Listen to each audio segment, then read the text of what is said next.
Since its original release, Remnant has been a game that one can get lost in. The world, though somewhat unfinished in design, offered a great story to follow with a myriad of hints, clues, and secrets to discover along the way. Each of the 4 worlds that made up the main story held a unique feel, yet stayed comfortably within the design platform of the game as a whole. This allowed for a sense of diversity while traveling from zone to zone, while also keeping things from becoming too jarring in their differences. Behind this narrative and world design was a robust and enjoyable gameplay loop that really capitalized on those features. The large choice of weapons, traits, and mods to discover was expansive enough to cater to varying playstyles.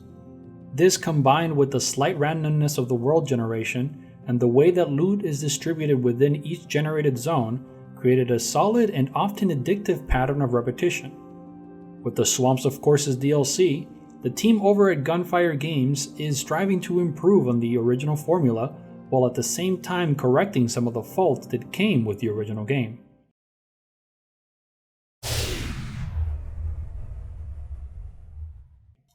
One of the most notorious flaws of the original game was the zone that came directly after ROM. Due to some development restraints, the zone felt very much as it was, an unfinished part of a grander plot. Thankfully, the area was made optional to those playing through the story. Compared to the rest of the game, Corsus was clearly lacking much of the content it was meant to have. The zone was much smaller, more repetitive in nature, and had less diverse enemy types to show. There was also a steep change in mob difficulty which felt jarring and out of place. The boss count was lower than in other zones, making the area not even worth running for gear. Finally, the story within and any adjacent lore relating to it was almost non-existent. The bones of something grander and terrifying sat within the muck of the swamps, but it never rose to prominence. With the update, the issues of the past are fed to the Iskall for subsistence, and a new and more imposing Corsus crawls into the spotlight. Corsus has been expanded in size, so as to better match the level quality and time investment of the other zones in the game. Not only that, but the areas within are much more diverse, offering new biomes and dungeons with matching fresh and deadly enemies. Not all is changed, however. The original flavor of the zone remains, now much improved. The sound team did a fantastic job with ambient noises and accompanying music. Simply sitting and listening to the sounds of the surrounding swamps or the hissing of pressurized steam has a good deal of ambiance.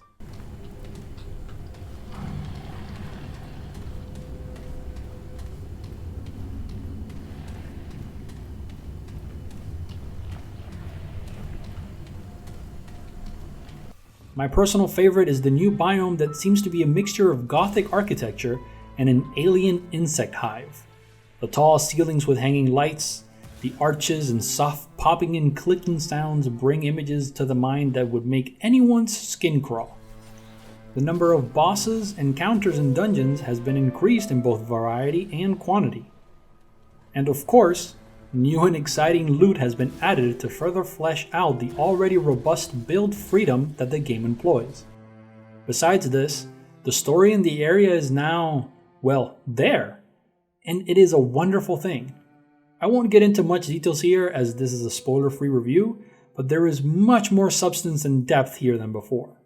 There are many secrets to uncover, and more than one puzzle that will have you scratching your head and looking for clues under every rock and vine.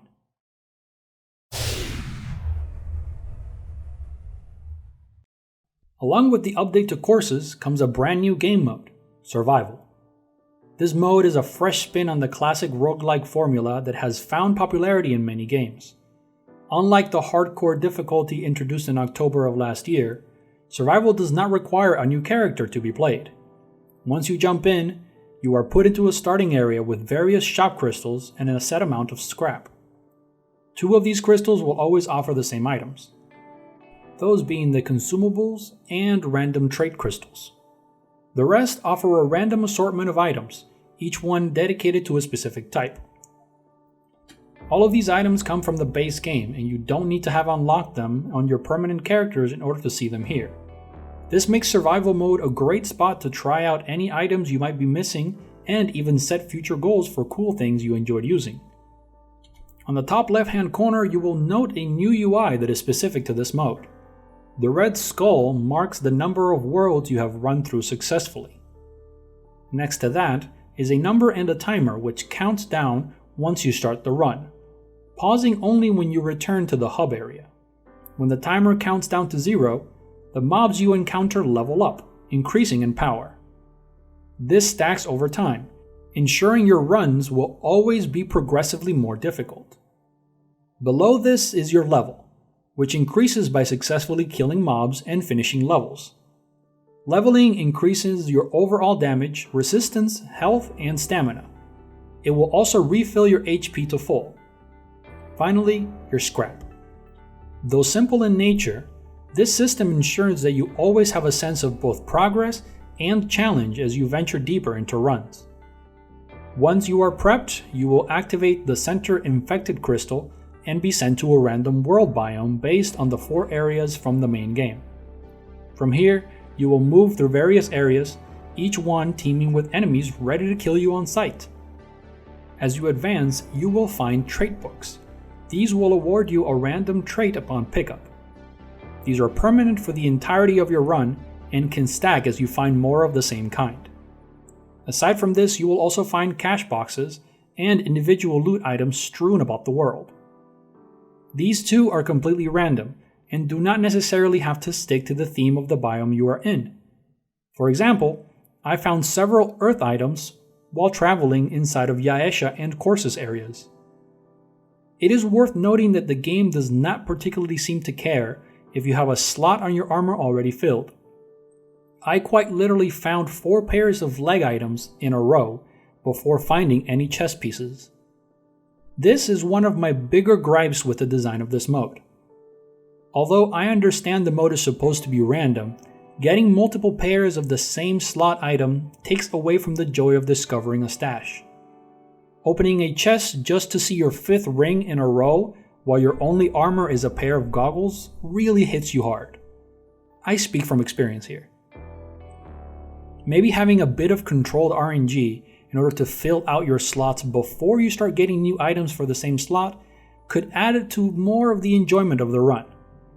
That being said, items and books are abundant enough.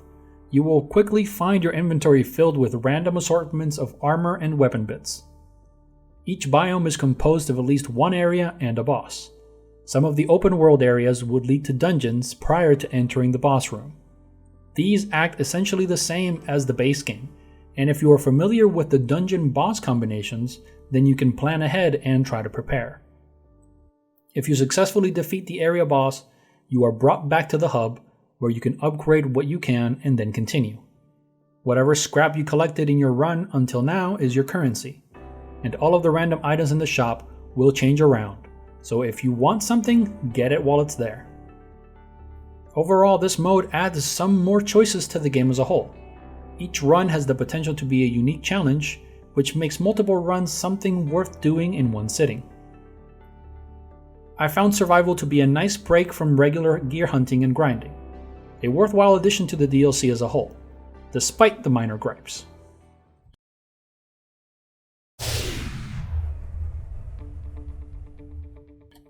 Much in the way of balancing and quality of life was added to the game with the patch that brought the DLC.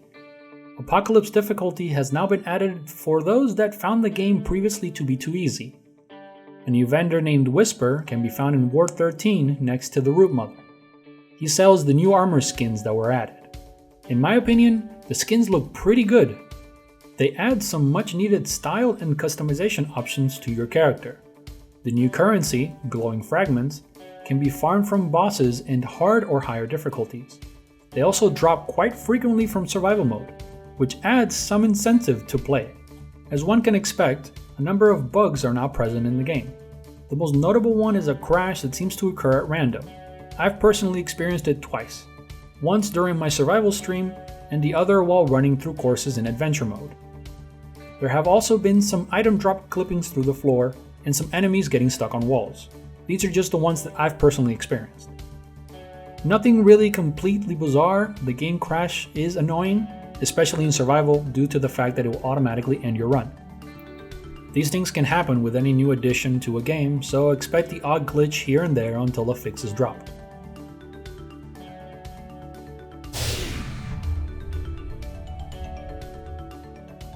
The Swamps of Corsus update brings fresh life to Remnant. The added content and loot has increased the replayability and longevity of the game in a satisfying and engaging way. The experience as a whole is somewhat unpolished, and I imagine that what changes need to be made will come with time. There is a lot of potential here, but what is there for now is pretty good. It is by no means perfect, but I think new and returning players have much to look forward to. For more Remnant and other games, be sure to check out the rest of the channel. I upload new content every week.